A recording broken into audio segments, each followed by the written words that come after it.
정부24에서 영문 주민등록 등본을 신청했더니 다른 사람의 등본이 발급됐다는 제보가 YTN에 들어왔습니다. 제3자의 개인정보가 유출된 건데 등본을 발급하는 과정에서 담당자의 실수가 있었던 것으로 파악됐습니다. 취재기자 연결해서 자세히 알아보겠습니다. 윤태인 기자, 다른 사람의 정보가 적힌 등본이 발급됐다는 제보가 들어왔죠? 네, 충남 아산시에 거주하는 A씨 사례입니다. A씨는 그제 정부24로 영문 주민등록 등본을 신청했는데 발급받은 등본에는 모르는 사람의 정보가 적혀 있었습니다. 다른 집 주소와 여기 거주하는 세대원들의 이름과 주민등록번호 앞자리 등의 정보가 담겨 있었습니다.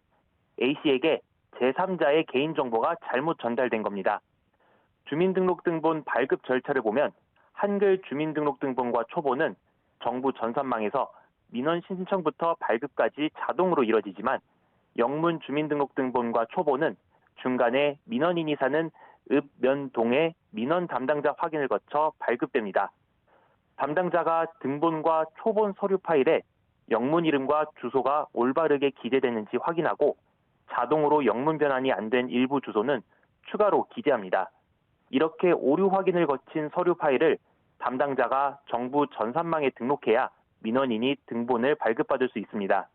그런데 A씨의 경우 담당자가 오류 확인을 한 뒤 다른 민원인의 서류 파일을 잘못 등록한 것으로 확인됐습니다. 네, 그런데 이런 일이 처음이 아니라고요?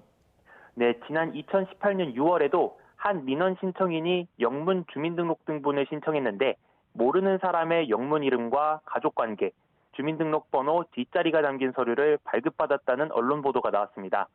당시 행정안전부는 실수로 다른 사람의 등본을 시스템에 등록했다고 설명했습니다.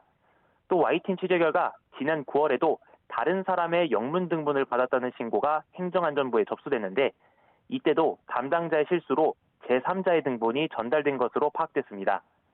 행안부 관계자는 담당자가 영문 등본과 초본 서류 파일을 내려받을 때 파일명을 민원인의 이름으로 저장하도록 단기적 차원의 실수 방지 대책을 마련했다고 설명했는데요.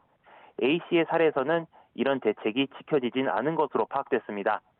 앞서 행정안전부는 정부24에서 지난 4월 교육 관련 서비스가 646건, 납세증명서 587건이 다른 사람에게 전달되는 개인정보 유출 사고가 있었다고 밝히기도 했습니다. 지금까지 사회부에서 YTN 윤태인입니다.